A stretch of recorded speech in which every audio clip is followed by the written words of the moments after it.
News 24 Bharat. आज हमारे चुनावी एक्सप्रेस कार्यक्रम में आप सभी दर्शकों का स्वागत है। हमारे साथ जाने माने प्रत्याशी मौजूद हैं हमारे कार्यक्रम में, जिनका नाम जो है, जिनको किसी पहचान की जरूरत नहीं है।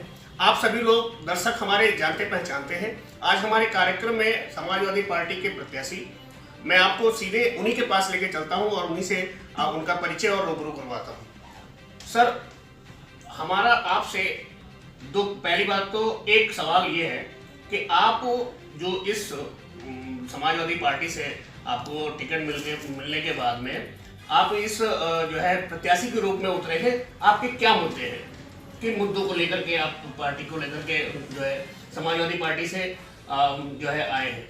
समाजवादी पार्टी ने संकल्प पत्र बनाया, इसको घोषणा पत्र दें। जो भी समस्याएं हैं उत्तर प्रदेश की और हर विधानसभा की, वो सब उसमें लिखी। तो जो हम लोगों का घोषणा पत्र है उस पर काम होगा पूरा, और जो यहाँ पर निजी समस्याएं हैं वो हमारे सब लोगों ने हमको बताया। हम जो कि यहाँ रहते हैं, यहाँ के रहने वाले हैं, तो हम जानते हैं यहाँ पर सबसे बड़ी समस्या जाम की समस्या।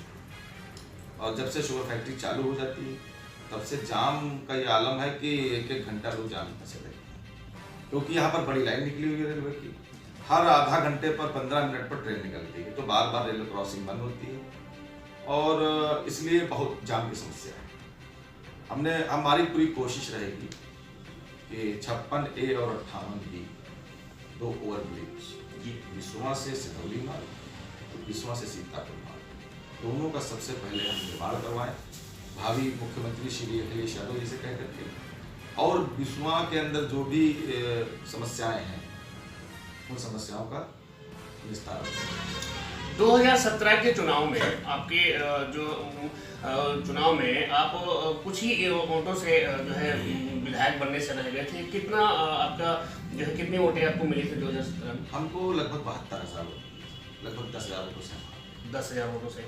आने वाले इस चुनाव में अगर आपकी पार्टी चुनाव जीतती है या आप विधायक बनते हैं, तो आपका क्या एजेंडा रहेगा? किन किन मुद्दों पे आपका? शिक्षा और जो सुरक्षा, उन पर समाजवादी पार्टी ने हमेशा फोकस किया। वही हमारे मुद्दे हैं, सबका सम्मान करना, सबके काम करना, सबका जो हक हुकूक है उनके हक हुकूक की रक्षा करना, यही काम है। दूसरा सवाल हमारा ये है कि जो भारतीय जनता पार्टी ने गायों के लिए जो एक नियम निकाला, जिन गायों को जो है घरों से बाहर निकाल करके रोड पे ले आने का काम जो किया गया है, उसके बारे में क्या कहना चाहेंगे? जिससे आज का किसान सबसे ज़्यादा परेशान है उन जानवरों की वजह से, और जानवर भी परेशान है उसी से। आए दिन एक्सीडेंट होते हैं, आए दिन रोड जो है तारों में कट के गाय जो है हमारी गौ माता मर रही है, उसके बारे में क्या कहना चाहेंगे? ये सबसे बड़ी समस्या है और इसके लिए पूरा खाका तैयार है। हमारे राष्ट्रीय अध्यक्ष जी ने भी कहा है कि इनको सबको गौशाला में ले जाया जाएगा और गौशाला में इनका पूरा इंतजाम किया जाएगा, इनके सबके खाने पीने की उचित व्यवस्था की जाएगी। नहीं, तो ये तो भारतीय जनता पार्टी में भी कहा गया। भारतीय जनता पार्टी जुमलेबाज पार्टी है, वो सिर्फ कहती है। उसका काम यह है कि सिर्फ दूध निकाल लेते हैं, गाय दूध निकालने के बाद छोड़ देते हैं। आपको पता नहीं है, सबसे अच्छी गुजरात की गाय गिर गाय हमारे वहाँ बनती है, भैंस भी है, बहुत अच्छी। 56 करोड़ रुपए जो गौशाला के नाम पे सरकार ने जो है बनाने के उसमें दिया है, क्या आपको लगता है कि वो गौशालाएं गाँव में, क्षेत्रों में बनी है, गायों की सुरक्षा हो रही है खान पीन के लिए? गाय गौशालाओं में मर रही है, बिल्कुल उनकी हड्डी दूर से चमक रही है, क्योंकि मैं क्षेत्र में रहता हूँ। और आप जो कह रहे हैं वो हम समझ रहे हैं, आप भी यही कह रहे हैं कि भ्रष्टाचार हुआ है, लूटा गया। सच बात यही है जो आप नहीं, मैं कुछ नहीं कह रहा हूँ। मैं आपके क्षेत्र में आपकी समस्याएं आप मुझसे बेहतर जानते हैं, उन समस्याओं को मैं लोगों तक पहुँचाने का काम कर रहा हूँ। चुनाव के पहले जिन मुद्दों पे हमारी बात चर्चा हो जाएगी, चुनाव के बाद उन्हीं मुद्दों को हम उठाने का प्रयास करेंगे। आप चर्चा करिए, मैं यहाँ का बेटा हूँ, यहाँ का भाई हूँ। ये समस्याएं किसी और की नहीं, मेरी व्यक्तिगत, और इन सबका समाधान किया जाए। प्रशासन को लेकर के आपके मन में क्या विचार है? प्रशासन कोई सरकार के कंट्रोल में ही बाबा जी के नहीं सब। आप देखिए तो सबसे ज्यादा कस्टोडियल डेथ इसी सरकार में हुई, कैजुअल कैजुअल नहीं है, जी। Custodial death. जी। अभिरक्षा में पुलिस की अभिरक्षा में लोग थाने में मारे गए हैं, मार दिए गए हैं, उनको फांसी पे चढ़ा दिया गया है और बताया कि उन्होंने खुद आत्महत्या की है। अभी कल का एक जो है आप लोगों के संज्ञान में एक मैटर आया है कि गायों की से परेशान होकर के एक युवक ने जो है उन्नाव में जो है कलेक्टर कहते हैं कि वो मैं निकलूंगा औचक निरीक्षण में, और अगर कोई हमको आवारा पशु मिल गए तो प्रधान पे कार्रवाई होगी। उसके बावजूद रात में हम कल ही लौटे, हमने देखा डीएम ने आदेश निकाले हैं कि जो गायें गांव जिन जिन गांवों में गायें खुला घूम रही हैं उनके लिए गौशालाएं बनाए गए हैं, उसमें प्रधान और लेखपाल मिल करके उसमें सहयोग करेगा। आपको लगता है कि गायों में गौशालाएं बनी हैं? कहीं कहीं पर हमने देखा कि टेम्परेरी नहीं, उस पर वो तिरपाल बरसाती पड़ी हुई है और बेचारे वो खाने को तरस। भाजपा सरकार जिस तरीके से लोगों के खान पान का ध्यान रखते हुए राशन वितरण कर रही है अभी तक और आने वाले समय में उनका एजेंडा है, तो क्या समाजवादी पार्टी के आने पर भी कोई ऐसा एजेंडा रहेगा? भारतीय जनता पार्टी लोगों को गुमराह कर रही है। 5 किलो अगर आप किसी को राशन देते हैं तो क्या एक महीना चलेगा?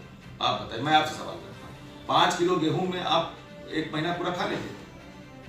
वो सिर्फ गुमराह कर रहे हैं। पूरा खेत लोगों का जानवरों ने चल लिया है और जो फसलें बची हैं किसानों की धान की फसल को उनके भाजपा सरकार के बिचौलियों ने लूट लिया है। उनके पास काम करने के लिए कुछ आपका कहने का मतलब ये है, मैं ये समझूं कि सरकार 5 किलो एक यूनिट पे यदि राशन दे रही है तो उधर जानवरों को छुट्टा छोड़ करके खेतों को पूरे खेत, हमारा कहना क्या है, ये तो सब किसान कह रहा है और यही हो रहा है। आप बताइए, कोई आपको उत्तर प्रदेश के अंदर खेत में चले जाइए, आप जाइए अपना चैनल लेकर के गाँव में और ये किसानों से सवाल करिए, तब आपको पता चलेगा। मैं जान रहा हूँ कि मीडिया नहीं गांव में घुस रही है और क्योंकि जनता भी जान रही है कि मीडिया किस तरह की है, डर रहे हैं मीडिया के लोग भी घुसने के लिए। ऐसा है, कोई आपको खेत नहीं मिलेगा जहाँ पर 3-3 तार न लगे हुए। मैंने तो उस मुद्दे को पहले ही उठा दिया कि खेतों में जानवरों को लेकर ये बात आप भारतीय जनता पार्टी के लोगों से सवाल करिए। ये समस्या से तो हम भी ग्रसित है ना, और हम तो विपक्ष में हैं। हम तो कह रहे हैं कि समय आने दीजिए, 10 मार्च के बाद 6 महीने के अंदर सारी व्यवस्थाएं ठीक होंगी, क्योंकि इससे पहले भी हमारी 17 तक सरकार रही है, तब ये समस्या नहीं थी। इससे पहले भाजपा की भी सरकार रही, इससे पहले बसपा की भी सरकार रही, उससे पहले कांग्रेस की भी सरकार रही। ये समस्या तब क्यों नहीं उत्पन्न थी? बाबा जी के बस का कुछ नहीं, बाबा जी के बस का कुछ नहीं। माननीय अखिलेश यादव जी का एक बयान आया था जिन्होंने जिस बयान में उन्होंने ये कहा था कि यदि मेरी सरकार बनती है तो प्रत्येक आदमी को 10 रुपए थाल भोजन मिलेगा। माननीय राष्ट्रीय अध्यक्ष जी ने जो घोषणा की है उस पर इफ एंड बट, किंतु परंतु नहीं। समाजवादी पार्टी के लोग जब 30,000 रुपए का लैपटॉप दे सकते हैं, कन्या विद्याधन दे सकते हैं, बेरोजगारी भत्ता दे सकते हैं, साइकिल वितरण कर सकते हैं, तो ये बहुत छोटी बात है। भारतीय जनता पार्टी ने भी तो मोबाइल और लैपटॉप दिए। कहाँ किसको दिया आप बताइए, किसको मिला? बहुत से बच्चों को कहीं कुछ नहीं, एक भी आदमी को लैपटॉप, एक बच्चे को लैपटॉप नहीं मिला। पता है आपको, गालियां बक रहे हैं लोग, बच्चों ने रजिस्ट्रेशन कराया और उसके बाद वो इतना टालते रहे, डेट बढ़ाते रहे कि आज ही काना में बुलाएंगे, परसों बुलाएंगे, अगले हफ्ते बुलाएंगे। विश्व में बात करिए, यहाँ के गुप्ता जी उस दिन गाली बक रहे थे कि हम लोगों को टाल दिया और फिर उसके बाद में आचार संहिता लग गया और उन्होंने मुकर गए। एक लाइन में आपसे मैं मुझे जल्दी ही जाना है, एक लाइन में आपसे मैं बात कहना चाहता हूँ कि रामचरितमानस में उत्तरकांड में एक चौपाई है जो गोस्वामी तुलसीदास जी ने लिखी है, उसको आप पढ़ लीजिए। आप ब्राह्मण है ना, उसको पढ़ लीजिए। और ये बात यहाँ से, और भारत में प्रधानमंत्री लेना, झूठे देना, झूठे भोजन, झूठ चबेना, ये चौपाई आप उन पर बिल्कुल फिट है।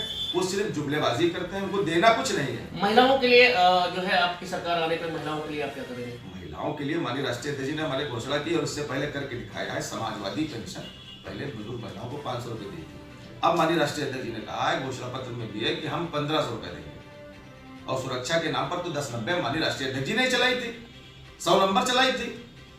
ये तो ना खाली नाम बदल रहे हैं बाबा जी, क्या करें आप बताइए, क्या किया? किसानों के खातों में 1,000 रुपए जो डाले। माननीय राष्ट्रीय अध्यक्ष जी ने कहा है कि हम सम्मान निधि के रूप में किसानों को 12,000 रुपए देंगे। और आप जब राशन की बात करते हैं, उन्होंने कहा ये मार्च तक देंगे, चुनाव तक, और हम पूरे 5 साल देंगे और 10 किलो देंगे। आखिरी सवाल, चुनाव में इस बार कितनी वोटों से आप विजयी होने का आपका प्लान है? हमारा कोई प्लान नहीं, ये तो जनता के ऊपर। एक आइडिया? कोई आइडिया नहीं, जनता कह रही तो जनता तो एक तरफा है। अब लोग हमसे किस तरह से लड़ेंगे वो ही समझे, क्योंकि जनता का सपोर्ट तो आपको मिल रहा है। 1000% हमारे साथ है, 100% होता है। यंग लड़के, यंग जो भी है वो आपके साथ है। हमारे साथ यंग नहीं है, बड़ों का हाथ है सर पे हमारे, और युवाओं का साथ है हमारे साथ।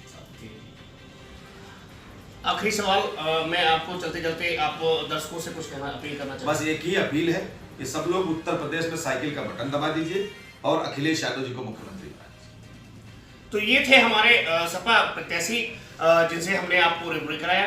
आप देखते रहिए इस तरीके से न्यूज़ 24 भारत। नमस्कार, मैं आपका दोस्त, आपका होस्ट पवन कुमार मिश्रा।